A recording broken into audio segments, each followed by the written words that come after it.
विश्वरत्न महामानव डॉक्टर बाबासाहेब आंबेडकरांचा, तथागत भगवान गौतम बुद्धांचा.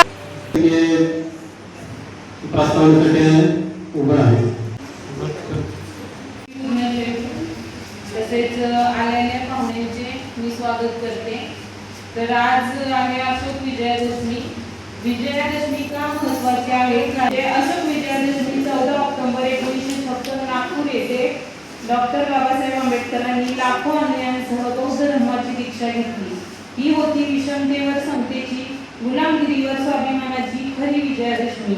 म्हणून विजयादशमी ही फक्त परंपरा नाही, तर ती आहे बुद्धाचा विवेक, अशोकाची करुणा आणि बाबासाहेबांचा स्वाभिमान आठवण्याचा दिवस. आपल्या सर्वांना अशोक विजयादशमी म्हणजे धम्मचक्र परिवर्तन दिनाच्या मंगलमय शुभेच्छा. तसेच मी पुढील कार्यक्रम चालू करायची पाहुण्यांना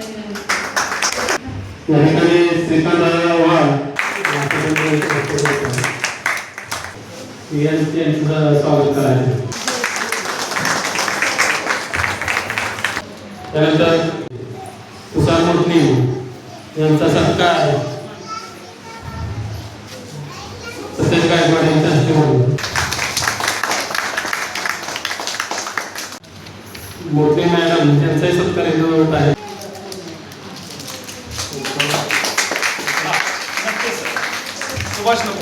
ही वाघणे शाळेमध्ये प्रथम क्रमांकाने त्यांचे स्वागत श्रीकांत झाले त्यांनी तिथे स्वागत करायचं.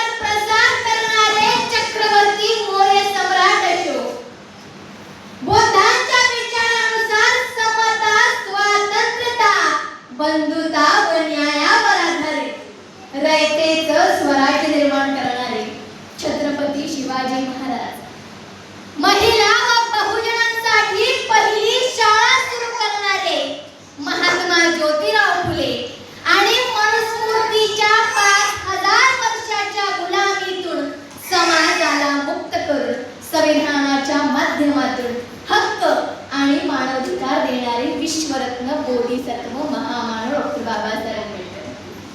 प्रथमतः या सर्व महापुरुषांना मी प्रिय विनम्र असा अभिवादन करते व त्याचबरोबर आपल्या सर्वांना 69व्या धम्मचक्र परिवर्तन दिनानिमित्त खूप खूप शुभेच्छा देखील देते. खरं तर मला कौतुक करायचं आहे आमच्या सरांचं. त्यांनी आता येथे सूत्रसंचलन केलं आणि या कार्यक्रमाचं नियोजन केलं. तर माझी तुम्हा सर्वांना विनंती असेल की सरांसाठी एकदा जोरदार टाळ्या वाजवा. आमच्या ताईने छान प्रास्ताविक देखील केलेला आहे, त्यांच्यासाठी एकदा जोरदार टाळ्या वाजवा. आज धम्मचक्र परिवर्तन दिवस आहे म्हणून आपण सर्वजण एकत्रित जमलो आहोत. आमच्या ताई देखील छान छान साड्या घालून येथे एकत्रित जमल्या आहेत. परंतु धम्मचक्र परिवर्तन दिनादिवशीच आपण जय भीम म्हणतो. 14 एप्रिलला म्हणजे बाबासाहेबांच्या जयंती दिवशीच आपण जय भीम म्हणतो, त्यांचा जय जयकार करतो. परंतु बाकीच्या दिवशी आपण बाबासाहेबांना विसरून जातो, बाबासाहेबांचं कार्य विसरून जातो. फक्त बाबासाहेब 14 एप्रिललाच आपल्याला आठवतात, धम्मचक्र परिवर्तन दिनालाच आठवतात. बरोबर आहे ना काका? आणि बाकीच्या दिवशी आपण बाबासाहेबांना विसरून जातो. बाबासाहेब हे 365 दिवस आपल्या सर्वांना आठवले पाहिजे, कारण बाबासाहेबांनी आपल्यावर उपकार केलेले आहेत. तुम्हा आम्हाला माणूस म्हणून जगण्याचा अधिकार नव्हता, तर बाबासाहेबांनी संविधानाच्या माध्यमातून तुम्हा आम्हाला माणूस म्हणून जगण्याचा अधिकार मिळवून दिलेला आहे.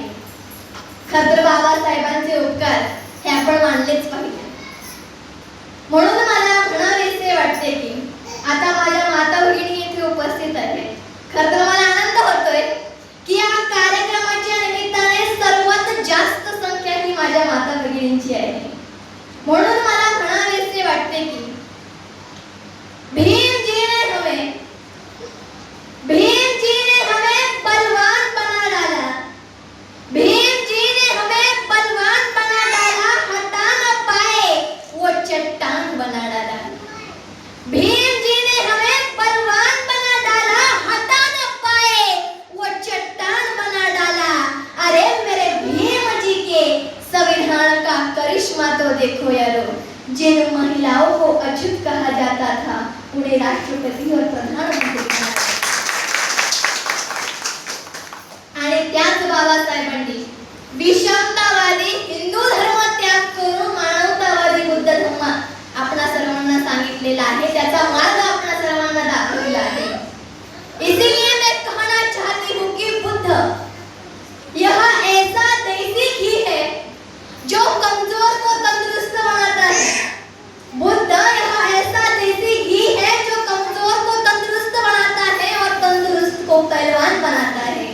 म्हणून बुद्ध धर्म सांगतो समता, स्वातंत्र्यता, बंधुता व न्यायाची शिकवण. बुद्ध यह जीवन जीने की प्रणाली बताता है. बुद्ध हा धर्म नाहीये. बुद्ध हा धर्म नाहीये, बुद्ध हा धम्म आहे. खरं तर ही गोष्ट आपण सर्वांनी समजून घेणं गरजेचं आहे. कारण म्हणतात ना धर्म ही अफूची गोळी असते. म्हणून सांगते बुद्ध हा धर्म नाहीये, बुद्ध हा धम्म आहे जो स्वातंत्र्य, समता, बंधुता व न्यायावर आधारित आहे. खरं तर या कार्यक्रमाच्या निमित्ताने माझ्या माता भगिनींना मी सांगू इच्छिते की तथागत गौतम बुद्धांनी आपणा सर्वांना अत्तदीप भव असा महान संदेश दिलेला आहे. अत्तदीप भव असा महान संदेश दिलेला आहे. तथागत गौतम बुद्ध म्हणतात तुम्हीच तुमचे गुरु होऊ शकता. तुम्हाला तथाकथित गुरु करण्याची गरज नाही आणि कोणाच्या शरण अथवा पाया पडण्याचीही गरज नाही. खरं तर ज्या महिलेचं अस्तित्व चूल आणि मूल या पलीकडे ब्राह्मणी व्यवस्थेने नाकारलं होतं तर त्याच महिलेच्या हातात कलम ही सावित्रीबाई फुले यांनी दिली. बाबासाहेबांनी संविधानाच्या माध्यमातून हक्क आणि मानवाधिकार दिलेले आहेत. म्हणून मला म्हणावेसे वाटते की education is the thing which needed to be upgraded. Education is the thing which needed to be upgraded, but constitution is the thing which makes survival upgrade. म्हणजे constitution मुळेच आपण जीवन जगणं शिकलेलो आहोत. आपल्याला जीवन जगण्याचा अधिकार होता.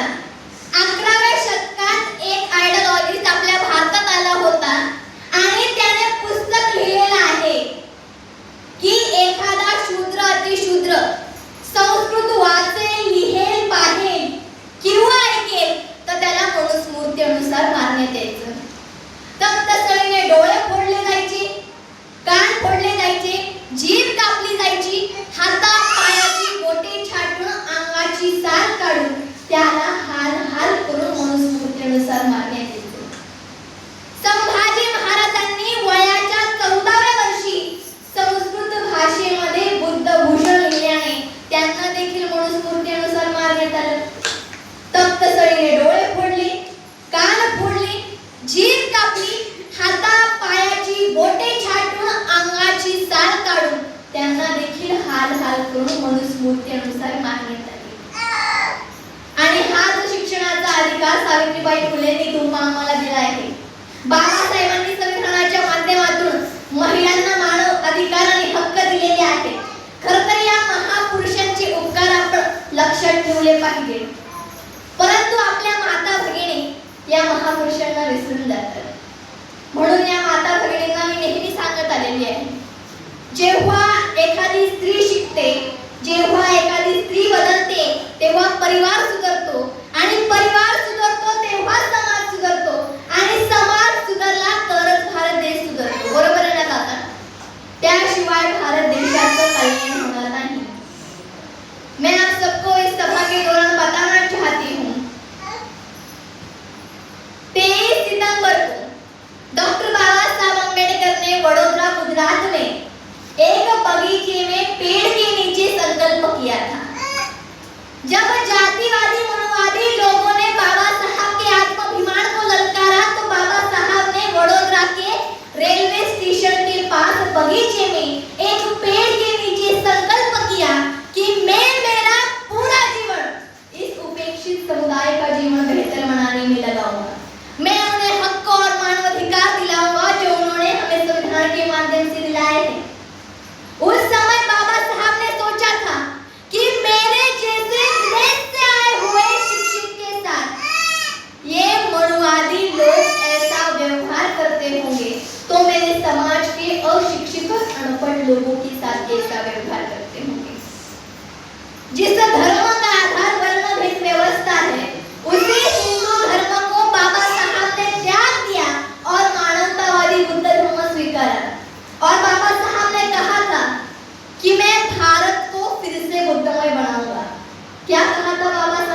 केले डॉक्टर बाबासाहेब आंबेडकरांनी, धर्म छोड़ा, धर्म छोड़ा।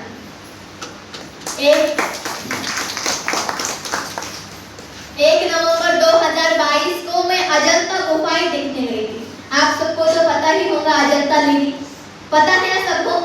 मैं अजंता गुफाएं देखने गई थी तो वहां के बुद्ध शिल्प तथा चित्र देखकर मैं बुद्ध के विचारों से प्रभावित हुई और वही मैंने संकल्प किया कि मैं भारत को ही नहीं तो पूरे विश्व को बुद्धमय बनाऊंगी। आणि आज धम्मचक्र परिवर्तन दिनानिमित्त आपण देखील संकल्प करायचा आहे की आपण भारतालाच नाही तर पुऱ्या विश्वाला बुद्धमय बनवूया। करणार ना? आवाज उद्या करणार ना? येस, आपण हा संकल्प करायचा आहे आणि भारतालाच नाही तर विश्वाला बुद्धमय बनवायचं आहे। बाबासाहेबांचं राहिलेलं अधुरं काम आपण सर्वांनी पूर्ण करायचं आहे। खरं तर बाबासाहेबांनी आपल्याला 22 प्रतिज्ञा देखील दिल्या होत्या, परंतु त्याचं आपण पालन करतोय का याचा देखील आपण सर्वांनी विचार करायला हवा। नाहीतर 14 एप्रिलला जय भीम म्हणून काहीच फायदा नाही, धम्मचक्र परिवर्तन दिनाला जय भीम म्हणून काहीच फायदा नाही, बुद्ध पौर्णिमेला नमो बुद्धाय म्हणून काहीच फायदा नाही, जर आपण डॉक्टर बाबासाहेब आंबेडकरांच्या 22 प्रतिज्ञाचं पालन करू नसलो। बाबासाहेबांनी दिलेल्या 22 प्रतिज्ञेचं आपण पालन करायचंय। बाबासाहेबांच्या पहिल्याच प्रतिज्ञेचं आपण पालन करतोय का याचा आपण सर्वांनी विचार करायला हवा। बाबासाहेब म्हणालेच होते की मी ब्रह्मा विष्णू महेश यांना देव मानणार नाही किंवा त्यांची उपासना करणार नाही। खरं तर हे देखील आपण फॉलो करतोय का याचा विचार आपण सर्वांनी करायला हवा। म्हणून आजच्या या भारताची परिस्थिती काय झाली दादा? डॉक्टर बाबासाहेब आंबेडकर म्हणाले होते जेव्हा ते देशात लोकशाही राज्यघटना अर्पित करत होते तेव्हा ते म्हणाले होते की पहिले राजा राणीच्या पोटातून जन्म घ्यायचा, तो आता सर्वसामान्याच्या मताने मतपेटीतून घेईल, परंतु आता आले आहेत ईव्हीएम मशीन। खरं तर या ईव्हीएम मशीनने लोकशाहीचा घात केला आहे। बाबासाहेब म्हणाले होते गुन्हेगार वह होता है जो गुन्हा सहत आहे, आणि आज आपण तेच करत आहोत। एक उदाहरण देते, जसं चंद्रयान 3 ला आपण इस्रोच्या श्रीहरिकोटातून एका रिमोटच्या साहाय्याने त्यातील बदल त्याची दिशा चेंज करतो, तर ईव्हीएम सारख्या साध्या मशिनीमध्ये देखील मताचा फेरबदल केला जाऊ शकतो, याचा विचार आपण सर्वांनी करायला हवा। खरं तर जब ईवीएम हटेगा तभी लोकशाही बचेगी, इसीलिए ईवीएम हटाओ लोकशाही को बचाओ, लोकशाही बचेगी तो भी भारत देश बचेगा। ये बात हमें समझनी होगी। जाते जाते एक ही बताना चाहती हूँ, आज कल का भारत का युवा इतना वीर है, अरे मंदिर मस्जिद के लिए खून तक बहा सकता है, लेकिन कायर इतना है कि जो रोजगारों के मुद्दों पर सवाल तक नहीं उठाता, जो रोजगारों के मुद्दों पर सवाल तक नहीं उठाता।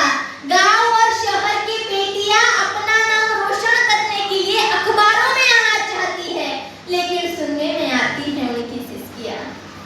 अरे मणिपुर की घटना को देखा जाए तो दुखद शब्दों में कहना पड़ता है कि दुनिया में भारत ऐसा अकेला देश है जिस देश में मिट्टी की बनी हुई औरत को कपड़े पहनाकर देवी कहा जाता है, नमन किया जाता है और जिंदा औरत को निवृत्त कर सड़कों पर घुमाया जाता है। क्या अभी भी लगता है हम स्वतंत्र हैं? प्रज्ञा सिंह के साथ सभी आरोपियों को छोड़ दिया गया, लेकिन ये कोई आश्चर्य की बात तो नहीं लगी, क्योंकि व्यवस्था ही पुलवामा और पहलगाम वालों की है। इसीलिए मुझे अन्ना भाऊ साठे की वह काव्य पंक्तियां याद आती है। अन्ना भाऊ साठे कहते थे कि ये न्याय व्यवस्था कई लोगों की रखेल हुई, ये न्याय व्यवस्था कई लोगों की रखेल हुई, ये संसद भी हिजोड़ों की हवेली हुई, हिजोड़ों की हवेली हुई। मैं अपनी व्यथा बयां करूं किसके सामने, मैं अपनी व्यथा बयां करूं किसके सामने, क्योंकि यह न्याय व्यवस्था भ्रष्टता से रंगीन हुई, भ्रष्टता से रंगीन हुई।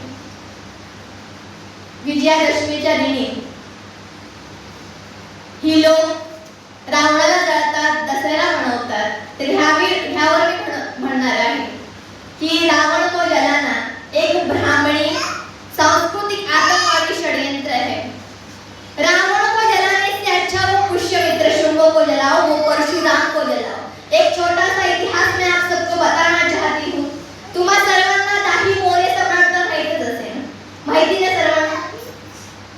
एवढ्या डीप मध्ये मी जाणार नाही, शॉर्ट मध्ये सांगते.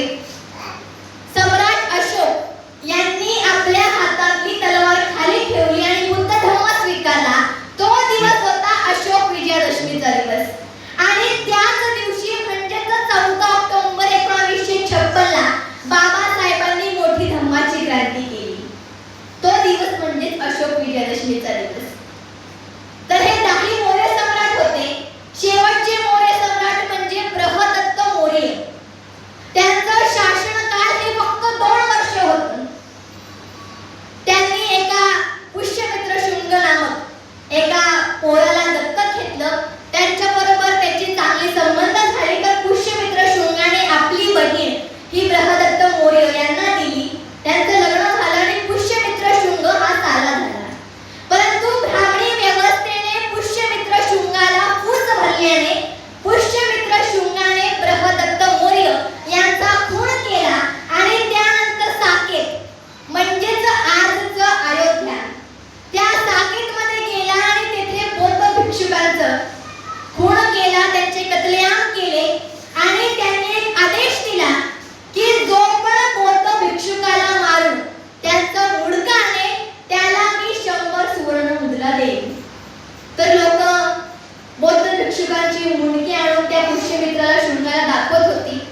मग त्यानंतर पुष्यमित्र शुंगाने त्या बौद्ध भिक्षुकांचे मुंडके फोडण्याचा आदेश दिला आणि आज ती नारळ फोडण्याची कुप्रथा झालेली आहे. पुष्यमित्र शुंगाने बौद्ध भिक्षुकांना मारले. परंतु आपण म्हणतो ना की रामायण आमच्या वाल्मिकीने लिहिलंय, आमचं रामायण आहे.